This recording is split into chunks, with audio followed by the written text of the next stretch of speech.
नगर परिषद क्षेत्र के सिरका के फुटबॉल मैदान में आज के इस विस्थापित अधिकार जनसभा के कार्यक्रम में मंच में मंचासीन हमारे सभी सम्मानित साथियों, क्योंकि सभी का नाम ले पाना संभव नहीं है, ऐसे भी कार्यक्रम में काफी समय जाया हो चुका है, इसीलिए कोई अन्यथा में नहीं लेंगे। मंच के नीचे विराजमान हमारी माताएं, बहनें, हमारे भाई, हमारे अभिभावक, नौजवान साथियों, लोकतंत्र की चौथी स्तंभ के रूप में प्रख्यात मीडिया के साथियों तथा स्थानीय थाना की पुलिस के तमाम सिपाहियों और विशेषकर इस कार्यक्रम को आयोजन में अपनी भूमिका का विशेष निर्वहन करने वाले रामगढ़ जिला के तमाम साथियों, आप सभी को जोहार। और विशेषकर एक सांस्कृतिक टीम जिनमें सावित्री दी, नरेश दास समेत आए हैं, उनको भी जोहार। तो जैसा कि आप सभी जान रहे हैं कि आज का जो कार्यक्रम रखा गया है, मूल रूप से जिस क्षेत्र में इस कार्यक्रम को रखा गया है यह एक विस्थापितों का क्षेत्र है। आज का कार्यक्रम भी विस्थापितों की अधिकार के संदर्भ में ही रखा गया है। आज झारखंड राज्य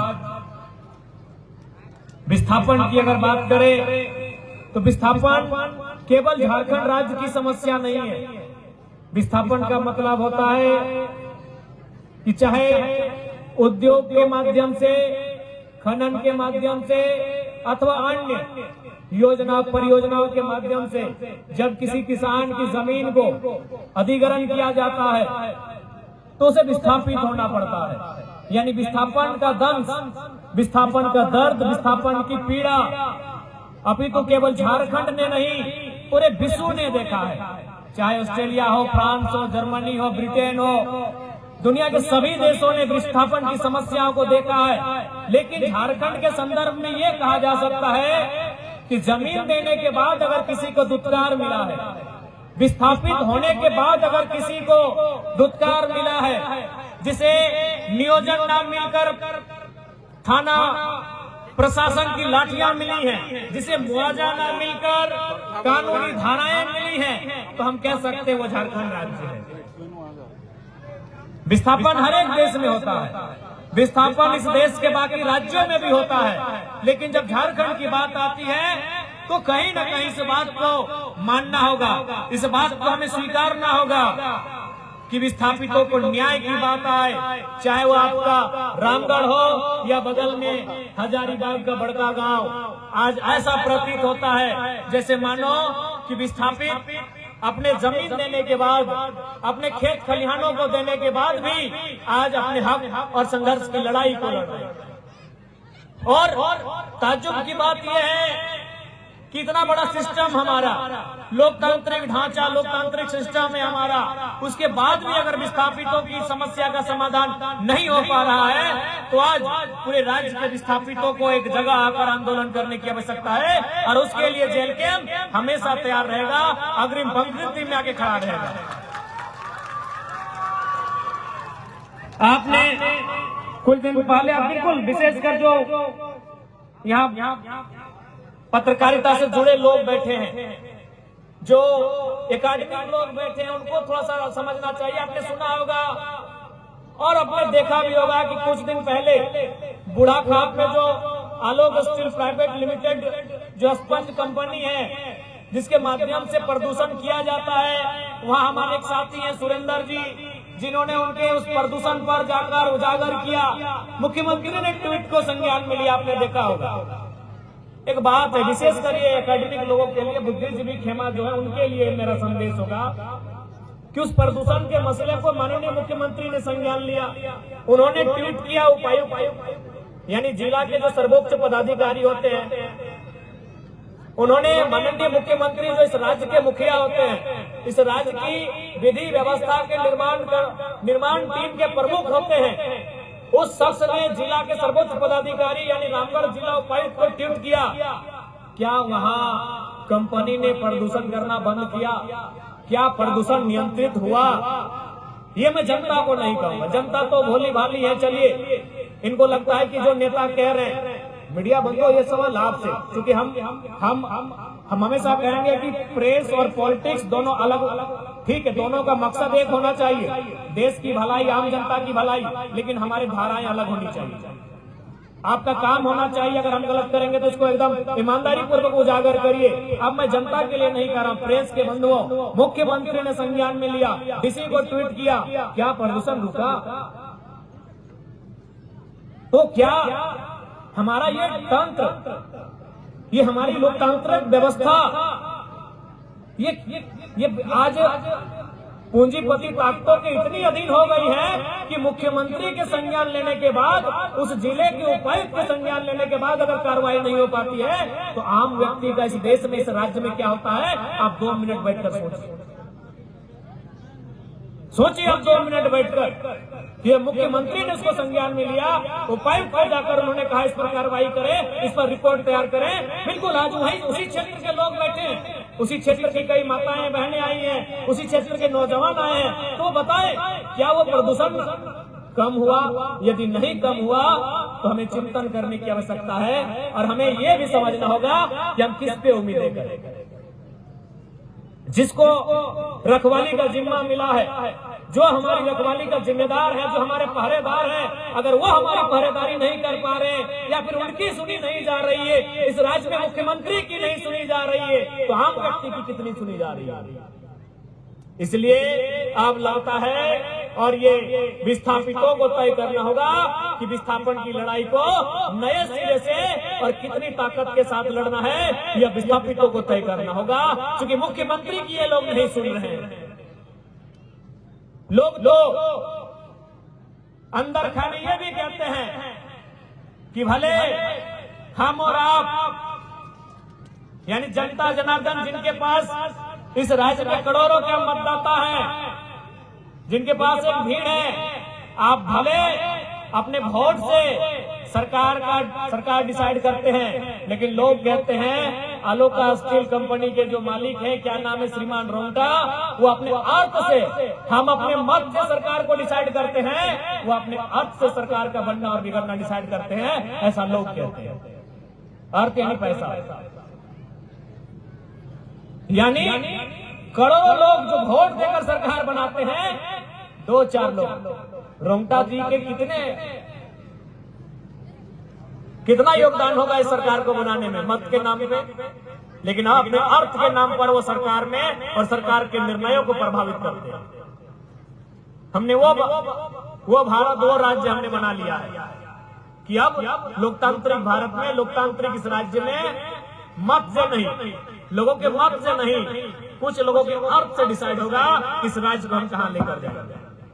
ये बहुत ही गंभीर बात है, ये बहुत ही चिंता का विषय है। आने वाले दिन इसका खामियाजा मध्यम वर्ग को, इसका खामियाजा गरीब, गांव, किसान, मजदूर को झेलना पड़ेगा। इसलिए अभी समय है, अभी कम से कम हम बोल पा रहे हैं, अभी कम से कम सही को सही, गलत को गलत कहने का हम साहस रख पा रहे हैं। इसलिए हम लोग स्पष्ट कहना चाहेंगे, जेल कैंप का उपज ही आंदोलन के माध्यम से हुआ है, और विस्थापितों के मामले में अगर सबसे मुखर कोई रहा है तो जेल कैंप रहा है। हम लोग आगे भी अग्रिम पंक्ति में खड़े होकर विस्थापितों की लड़ाई को लड़ेंगे, बशर्ते आपका सहयोग, आपका साथ होना चाहिए।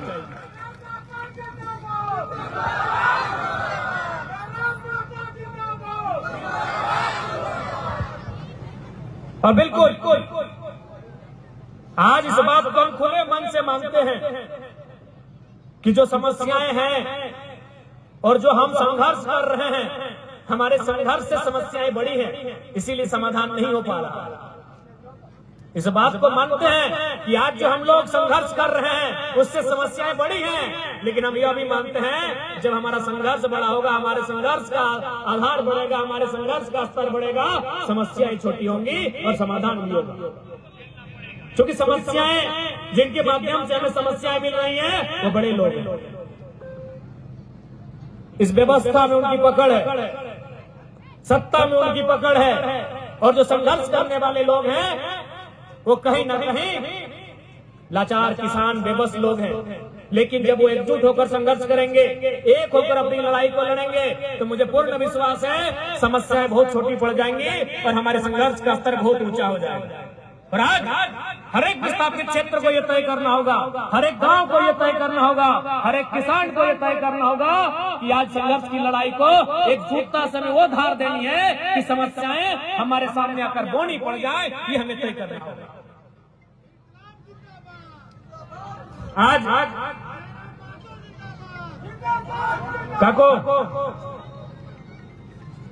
जिंदाबाद तौर आज 1 साल बीत गया है, विधायक बना हुआ हमारा 1 साल हुआ है, लेकिन कभी भी उन 1 सालों में 1 घंटा बैठकर अपने बारे सोच नहीं पाए। आपके कैमरे में हमारी तस्वीर बिल्कुल साफ आ रही होगी। अल्ट्रा 24 का भी मोबाइल होगा आपके पास, 17 आईफोन 17 होगा। आप जूम करके दूर से देख सकते हैं हमारे चेहरे की हालत, हमारे कपड़ों की हालत को, हमारे पोशाक को, हमारे परिधान को, हमारे पूरे होलिये को आप जूम करके देख सकते हैं। विधायक ऐसा नहीं होता, इस बात को मानना होगा। इन 25 सालों में कई विधायक आए और आने वाले दिनों में कई विधायक आएंगे, लेकिन जयराम महतो ने विधायकी का जो लेवल जनता के बीच ले जाकर दिखाया है, बताइए इससे पहले क्या ये स्तर था विधायकी? इतने सुलभ जनता के लिए कोई था? आपने देखा होगा कई लोग आए, उन्होंने हमारे कंधों पे, कंधे तक में हाथ रखा। हमें कई लोग पीछे से बोले कि भाई कंधे पे, हम बोले इन्होंने कभी तक ये अनुभव नहीं किया कि विधायक से मिल रहे हैं, वो एक अनुभव कर रहे हैं, वो अपने घर के एक बेटे से मिल रहे हैं, एक भाई से मिल रहे हैं। आज ही जब घर से हम सुबह ही निकले, लगभग 9 बजे हम लोग घर से निकले। धनबाद में भी एक विस्थापन का समस्या था, वहां भी कल महिलाओं से लाठीचार्ज हुआ था, तो हम सुबह 9 बजे वहां निकले, सिर्फ पुला की ओर निकले। रास्ते में बोकारो जो आपका 4 लेन है, वहाँ एक हमारी पार्टी की दीदी रहती है, उनको फोन किए कि हम लोग उसी रास्ते से जाएंगे, खाना बना के रख दीजिए। ये हमारी दिनचर्या है। जिस रास्ते से हम लोग गुजरते हैं, अगर किन्हीं का घर रोड के किनारे है तो उनको फोन कर देते हैं कि खाना बना के रख दीजिएगा। यानी आज हम लोग के पास जनता की समस्याओं के लिए लड़ते लड़ते इतना समय नहीं है कि हम लोग अपने घर जा सके भोजन तक करने का। चूंकि हमें लगता है कि अभी समय है इस राज्य के लिए कुछ करने का। आज अगर इस राज्य के लिए कुछ नहीं किया जाए, आज अगर इन लोगों के लिए कुछ नहीं किया जाए, तो आने वाला समय शायद कुछ बचेगा भी नहीं हमारे लिए। आज ये परिस्थितियां हैं हमारे राज्य में। आज विस्थापितों ने इस राज्य को सजाने के लिए, इस राज्य को संवारने के लिए अपनी पूर्वजों की धरोहर, जिन पे वो जीविका उपार्जन के लिए खेती बाड़ी किया करते थे, उन्हें इन कंपनियों के अधीन किया। ये कंपनियां जब उनके बीच आई तो इन्होंने उन्हें बड़े बड़े सब्ज बाग दिखलाए, बड़े बड़े सपने दिखलाए, रोजगार का सपना दिखलाया, उनके बच्चों को अच्छी पढ़ाई, अच्छी दवाई का सपना दिखलाया, अच्छी कमाई का सपना दिखलाया। लेकिन जब उद्योगों की स्थापना हो गई, जब वो परियोजनाएं संचालित होने लगी, तो विस्थापितों को धरना देना पड़ा, विस्थापितों को गेट बंद करना पड़ा, विस्थापितों को काम बंद करना पड़ा, और बदले में प्रशासन को उनको लाठियां मिली। ये झारखंड की ये झारखंड की सच्चाई है, इस सच्चाई से हम इनकार नहीं कर सकते। आज कोई कंपनी आई, कोनो कंपनी यहाँ आए के सबसे पहले गांव में आवे, आए के गांव के एक एक आदमी के, महिला के, बुजुर्ग के, सबके बुझावा आते कि जब यहाँ कंपनी है तो या फिर कोयला पोड़े के काम शुरू होता हो, तो सबसे पहले तोहनी के गाँव के लोग के नौकरी दिए के काम करबो, तोहनी के गिदर बुतरू के पढ़ाई लिखाई के जिम्मा हमनी लिए के काम करबो, तोहनी के बढ़िया एगो स्वास्थ्य सुविधा कैसे मिलतो, एक जिम्मेवारी हमने लिए के काम करतो। लेकिन आज जब वो परियोजना शुरू हो जाए, जब खनन के कार्य आरंभ स्टार्ट हो जाए, या फिर कोई फैक्ट्री जैसे आलोका स्टील फैक्ट्री, तमाम जो फैक्ट्री सब जब स्थापित हो जाए, तब अखनी के सुर बदल जाए। अखनियों के मालूम है कि जो सत्ता हमारी जिम्मेवारी ली है पहरेदारी की, उन सत्ता तक अपना आर्थिक चंदा भेजने का काम करेंगे, और बदले में उन्हीं की पुलिस हमारे घरों तक आएगी, हम पे लाठियां चलाएंगी और हमारे आंदोलन को, हमारे मनोबल को कुचलने का काम करेंगी। लेकिन वो लाख जान ले, हमारा मनोबल टूटेगा नहीं, न हमारा मनोबल झुकेगा।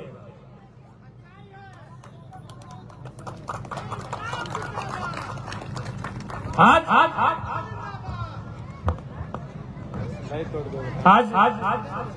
यही हो रहा है। आज सारी समस्या यही है।